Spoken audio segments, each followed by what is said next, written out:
Hello everyone, welcome back to our channel physics with Mamta. आज हम discuss करेंगे HPSC PGT screening जो होनी है 12 तारीख को, उसमें कौन सा क्वेश्चन आने की प्रोबेबिलिटी सबसे ज़्यादा है। तो हम मानते हैं कि पिछली बार का अगर मैं पेपर देखूं तो इलेक्ट्रॉनिक्स से एक तो न्यूमेरिकली पूछा गया है, तो ये तो क्लियर है कि आएगा तो न्यूमेरिकली।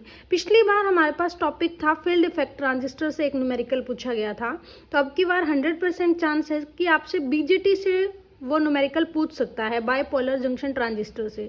तो एक उसका इम्पॉर्टेंट क्वेश्चन है जिसमें हम डीसी लोड लाइन भी कैलकुलेट करना सीख लेंगे और जिसमें डिफरेंट वैल्यूज़ भी कैलकुलेट करना सीख लेंगे। तो ये बहुत इंपॉर्टेंट क्वेश्चन है। आप इसको एक्सपेक्टेड क्या ऐसे समझो कि ऐसा क्वेश्चन जरूर आपको एग्जाम में मिलेगा। ठीक है, तो शुरू करते हैं। क्वेश्चन क्या है? फॉर अ ट्रांजिस्टर सर्किट, एक ट्रांजिस्टर सर्किट आपको गिवन है जिसमें आपके पास बीटा डीसी, बीटा क्या होता है? Current gain.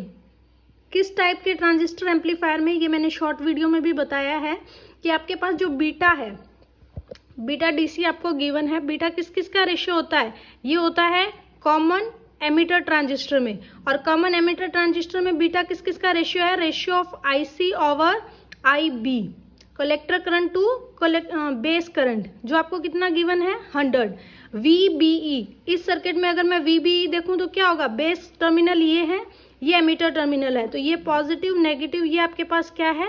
VBE, जिसकी वैल्यू आपको गिवन है कितनी? 0.7 volt. Determine the base current IB, आपको IB की वैल्यू फाइंड आउट करनी है, and the collector emitter voltage VCE की वैल्यू आपको फाइंड आउट करनी है, द एमिटर वोल्टेज VE की वैल्यू फाइंड आउट करनी है, बेस वोल्टेज VB और सैचुरेशन करंट, इतनी वैल्यूज आपको फाइंड आउट करनी है।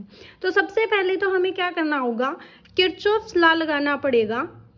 किसमें? इस बेस सर्किट में। जब भी हम बीजेटी का केस लेते हैं तो वहां पे हम क्या लेते हैं? DC current. और डीसी करंट जो हमारे पास है, कैपेसिटर से जब डीसी करंट पास करता है तो वो उसको ब्लॉक करता है डीसी करंट को, है ना। तो हम यहीं से डायरेक्ट करेंगे कि ये आपका जो सर्किट है वो यहाँ पे क्या हो जाएगा? ओपन सर्किट हो जाएगा। तो आपके पास इसका कोई मीनिंग नहीं है ना इसका कोई मीनिंग है। हमारे पास सर्किट क्या बचा? This one circuit is here. ठीक है, तो हम लेके चल रहे हैं इस बेस जंक्शन की तरफ किरचॉफ्स लॉ लगाना। तो फर्स्ट आपके पास क्या है? हम क्या लगा रहे हैं? Kirchhoff's voltage law. ठीक है, तो 20 वोल्ट कितना करंट फ्लो कर रहा है? इसमें से IB करंट फ्लो कर रहा है माइनस 450 IB करंट ऐसे फ्लो कर रहा है। यहाँ पे क्या आएगा? प्लस VBE और प्लस आपके पास क्या आएगा? IERE। इसको लिख सकते हैं आप minus 20 volt plus 450 IB plus VBE plus आपके पास क्या होगा? ये करंट ऐसे फ्लो कर रहा है यहाँ से यहाँ, दैट शुड बी IERE। ये बेसिक लॉ है, ये मैं एज्यूम करती हूँ कि किरचॉफ्स वोल्टेज लॉ आपको लगाना आता है। तो आपके पास इक्वेशन कुछ इस तरह से बन जाएगी। अगर 20 उस तरफ चला जाए तो ये पूरी टर्म्स क्या हो जाएगी? Negative term. तो ये आपके पास मैंने इक्वेशन लिख दी। ठीक है, अब आपको देखो IB की आपको पता नहीं है, IB फाइंड आउट करना है, लेकिन VB आपको पता है 0.7, IE आपको पता नहीं है। तो IE और IB के बीच में रिलेशन क्या होता है? Beta plus 1 into IB। Beta यहाँ पे क्या है? Current gain. किसका? कॉमन बेस एमिटर एम्पलीफायर का। तो कॉमन बेस एमिटर का इसका दिया हुआ है 100 प्लस 1 इंटू IB। तो IE की वैल्यू आपके पास क्या मिल जाएगी?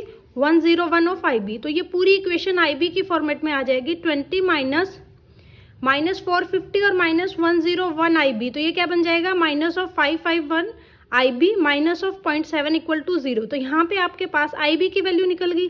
IB कितना आ गया? 35 माइक्रो एम्पियर। आपको पता है IC बाय IB क्या है? 100। तो IC की अगर वैल्यू फाइंड आउट करनी होगी तो ये क्या होगा? 100 इंटू IB। तो 100 इंटू IB करेंगे तो हमारे पास IC कलेक्टर करंट की जो वैल्यू है वो कितनी आ जाएगी? 3.5 मिली एम्पियर। ठीक है, तो हमने क्या निकाल लिया? IB निकाल ली और IC निकाल ली।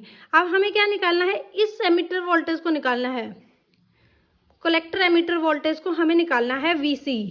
तो किरचॉफ्स को अगर आपको ये वोल्टेज निकालना है तो आउटपुट में क्या लगाना पड़ेगा? किरचॉफ्स लॉ लगाना पड़ेगा। तो आप इसको अगर यूज करते हैं सिमिलरली, माइनस 20 करंट फ्लो कर रहा है plus 2 of IC plus VCE plus IERE, और RE की वैल्यू क्या है 1 = 0। तो ये इक्वेशन बनेंगी। आपको इस इक्वेशन को आप इस इक्वेशन में लिख सकते हैं। अब आपको IC भी पता है, VC आपको फाइंड आउट करना है, IE की वैल्यू भी पता है, RE की वैल्यू भी पता है, RC की वैल्यू भी पता है। जब आप इस इक्वेशन में सारी वैल्यूज को पुट करोगे तो यहाँ पे एक VC की वैल्यू फाइंड आउट हो जाएगी, जो कितनी है 9.46 वोल्ट। ठीक है, ये इस वोल्टेज की वैल्यू है VCE की। और VCE हमें पता है यहाँ से यहाँ कितना करंट फ्लो कर रहा है, IE कितना करंट है, IE जो आपका करंट है वो है 3.54। आप इससे भी निकाल सकते हैं कि IB करंट आपको पता है 101 से अगर आप मल्टीप्लाई करोगे तो IE की वैल्यू निकल जाएगी। तो ये आपके पास है 3.14 एम्पियर। ठीक है, तो अगर आप मिली एम्पियर, आपके पास क्या है, यहाँ से यहाँ तक की वोल्टेज कितनी हो जाएगी, करंट इनटू रेजिस्टेंस। तो यहाँ पे आपके पास VE वोल्टेज जो है वो क्या होगी, IERE that should be equal to 3.54 into 1 kilo ohm, जो किसके इक्वल हो जाएगी, ये मिली एम्पियर में है करंट, ये किलो ओम में है, तो कितनी वोल्ट हो जाएगी 3.54 वोल्ट। तो यहाँ से यहाँ तक की वोल्टेज आपको पता है, यहाँ से यहाँ तक की वोल्टेज पता है, तो सिर्फ VC की वोल्टेज निकालनी हो तो हम निकाल सकते हैं। अगर बच्चे आपको पता है VCE जो किसके इक्वल होता है, VC माइनस VE, आपको VC निकालना है, VE पता है, VCE पता है, तो आप निकाल लोगे इजीली। तो आप यहाँ से VC भी निकाल सकते हो। लेकिन हमसे कौन सी वोल्टेज पूछी गई है, एमीटर वोल्टेज तो पूछी गई थी, वो हमने निकाल दी। बेस वोल्टेज पूछी गई है, तो बेस वोल्टेज के लिए हमारे पास क्या है, VBE आपको पता है, VE भी आपको पता है, तो VB क्या होगा, VE प्लस VB, जैसे इसका नाम है ना VBE, तो ये क्या होगा VB minus of VE, B में से ई माइनस कर दो तो यहाँ पे V बेस वोल्टेज किसके इक्वल आ जाएगी, VE प्लस VBE, पुट कर दोगे। जब आप इसने ऐड किया तो आपके पास जो वैल्यू बनी वो क्या बनी, 4.24 वोल्ट VB। नेक्स्ट इसने पूछा सैचुरेशन करंट। सैचुरेशन करंट क्या होता है, मैक्सिमम करंट, और मैक्सिमम करंट का रेशियो किसके इक्वल होता है, मैक्सिमम जो आपने वोल्टेज दी है VCC over total resistance RC plus RE। ठीक है, तो VCE आपको पता है, RC आपको पता है 2 ओम है, और RE पता है 1 ओम है, तो आपके पास I सैचुरेशन करंट कितना आ जाएगा 6.67 एम्पियर मिली एम्पियर। अगर वो आपको ये कह देता कि DC लोड लाइन के पॉइंट्स बताओ, तो DC लोड लाइन का पॉइंट क्या होता है, IC और VCE। तो IC आपने निकाल लिया और VCE भी निकाल लिया, तो ये वैल्यू है वो आपसे पूछ सकता है। हमने इसमें मैंने इसमें सारी वैल्यूज को आपको निकाल के दिखाया है, सिर्फ किरचॉफ्स लॉ किस में लगाना था, इनपुट में और आउटपुट में जो गिवन वोल्टेजेस थी वो उससे। तो आप DC लोड लाइन का भी निकाल सकते हैं, किसी की भी वोल्टेज क्यों ना पूछ ले वो भी आप निकाल सकते हैं। पहले तो आपको ये देखना होगा कि कौन सा एमीटर की बात कर रहा है, क्या क्या आपको गिवन है, और उसके बाद में कैसे आप किरचॉफ्स वोल्टेज लॉ या करंट लॉ इम्प्लीमेंट करवा रहे हैं। ठीक है, तो ऐसे मोर क्वेश्चंस देखने के लिए आप मेरे चैनल को सब्सक्राइब करें, physics with Mamata. Thank you to all.